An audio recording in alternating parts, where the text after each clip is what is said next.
আসলে আমি এমনি চোখে দেখতে পাচ্ছি না ভালো মতো, একজন মানুষের চিৎকার হেল্প হেল্প বলে চিৎকার করছে, কি ব্যাপার। যখন ওই থার্ড স্টেপের যে শেষ বাধাটার কাছে গেলাম, তখন আমার চোখের সামনে একজন আয়ারল্যান্ডের পর্বতারোহী মারা যান। আমার চোখের সামনেই ওনার সাথে যে উনি ওখানে বসে পড়লেন। উচ্চতাজনিত অসুস্থতা, এটাকে বললাম না যে এখানে উচ্চতাজনিত অসুস্থতা যে কত কিছু হতে পারে, সব কিছু এটা উচ্চতাজনিত অসুস্থতা, বিকজ অফ অল্টিটিউড এবং ল্যাক অফ অক্সিজেন। তো ওইখানেও সে বসে পড়লো, তাকে শুয়ে পড়লো, তাকে রেখে তার শেরপারে নিচে চলে গেল। সে ওইখানে বসে আছে। আমি একটু আগে অতিরিক্ত জেলা প্রশাসক মহোদয়কে সেই ছবিটাও দেখাচ্ছিলাম, উনি আমার পাশে যখন বসেছিলেন। তো তখন আমি আসলেই ভয় পেয়ে গেছিলাম যে এরকম আগে 7টা ডেড বডি দেখে আসছি, আমার সামনে একজন মারা গেল, মানে যে কোনো সময় আমারও তো এরকম হতে পারে। তো যাই হোক, তারপর আমি মানসিকভাবে খুব স্ট্রং ছিলাম। তারপর আমি যাচ্ছি চূড়ায়। সকাল নেপাল সময় সকাল 7টা এবং চীন সময় সকাল 9টায় গিয়ে আমি চূড়ার শীর্ষে পৌঁছি। যখন আমি চূড়ার শীর্ষে গিয়ে পৌঁছি, তখন আমার নিজের কাছে মনে হচ্ছে আসলে কি আমি পৃথিবীর সবচেয়ে উঁচু জায়গায় আছি, এটাকে বলে টপ অফ দ্য ওয়ার্ল্ড, সবচেয়ে উঁচু বিন্দুতে। আমি যখন সূর্য উদয় হচ্ছিল, আমি দিগন্ত দেখছি যে আমার পায়ের নিচে সূর্য উঠছে, নিচ থেকে আমার পায়ের নিচ থেকে সূর্য উঠছে। আমি আনন্দে কেঁদে ফেলি। মানে আমরা কি সব সময় দুঃখ কষ্টে কি কাঁদি? আমরা কিন্তু অনেক সময় অনেক বেশি আনন্দে কাঁদি। যেমন কেউ অনেক কষ্ট করে অনেক ভালো রেজাল্ট করেছে, তাই না? দেখবেন সেই স্টুডেন্ট কিন্তু আনন্দ প্রকাশ করে হাসিতে না, কান্নায় আমরা আনন্দ প্রকাশ করি। সে কাঁদে, তার বাবা মা কাঁদে, তার সাথে, তাই না? যে আমরা অনেক বেশি আনন্দের জিনিসগুলো, যেগুলো অনেক বেশি পরিশ্রমের, অনেক বেশি ত্যাগের, অনেক বেশি কষ্টের, ওই আনন্দগুলো কিন্তু আমরা হাসি দিয়ে প্রকাশ করি, আমরা কেঁদে ফেলি। আমি আনন্দে কেঁদে ফেলি, আমার শেরপার গলা জড়িয়ে ধরে।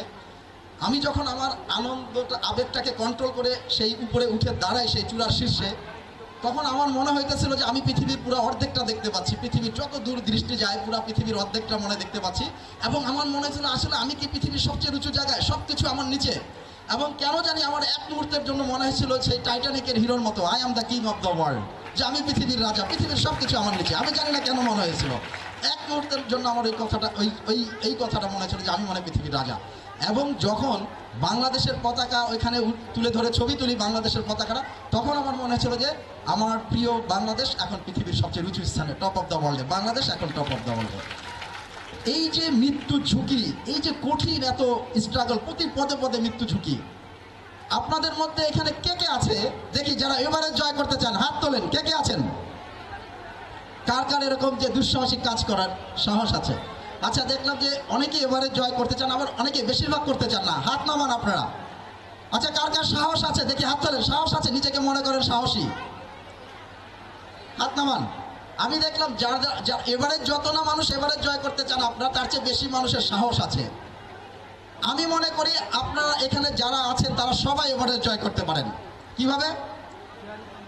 আমি মনে করি প্রত্যেকটা মানুষের জীবনে একটা এভারেস্ট আছে, সেটা হলো তার স্বপ্ন। নট নেসেসারি যে সবাইকে আমার মতো মাউন্ট এভারেস্ট জয় করতে হবে।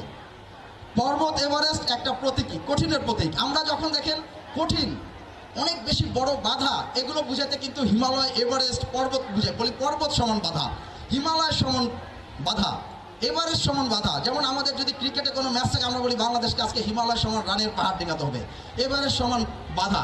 হিমালয়, এভারেস্ট হলো সবচেয়ে কঠিনের প্রতীক, পৃথিবীর সবচেয়ে কঠিন কাজ।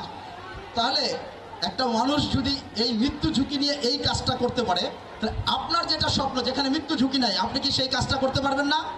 কি পারবেন? জোরে বলেন, আপনারা কি পারবেন যে যেখানে মৃত্যু ঝুঁকি নাই সেই কাজ করতে? আপনি কি আপনার স্বপ্নের শিখরে যেতে পারবেন? তাহলে এভারেস্ট জয় না করে কিন্তু আমরা এভারেস্ট জয় করতে পারি। কিভাবে? আপনারা কে কে এখানে ডাক্তার হতে চান? হাত তোলেন তো, কে কে ডাক্তার হতে চান? হাত নামান। আচ্ছা, কে কে ইঞ্জিনিয়ার হতে চান? ইঞ্জিনিয়ার হতে চান কে কে? আচ্ছা, কম।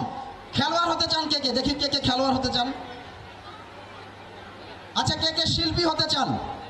অনেকে তো নাচ গান অনেক কিছু পারেন।